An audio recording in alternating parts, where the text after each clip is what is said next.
मानवर मंत्री ठार जाना चाहूँगी दशरथपुर ब्लॉक से मेगा प्रकल्प सैंक्शन किंतु एनएच सैंक्शन होला परे मेगा प्रकल्प कार्यकारी करने कष्ट हो तार कारण हूँ एनएच जो लैंड एक्विजिशन करने कथा से विलंब होती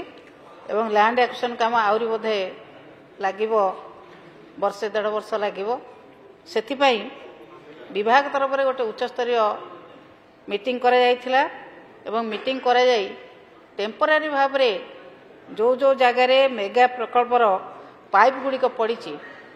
प्रत्येक पंचायत एवं प्रत्येक गाँव में जोठी जलदुष्ट अंचल अच्छी से गाँ गुड़िक टेम्परारी भाव में सोर्स करी एवं ट्रांसफॉर्मर लगे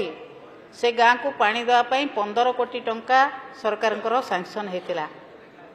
किंतु एपर्यंत से 15 कोटी टंका कार्यकारी हो पारना कौन सी जगह सोर्स ही ना कि ट्रांसफॉर्मर बसे ना ताकू केबे सरकार कार्यकारी करेंगे माननीय मंत्री कहते 7 दिनिया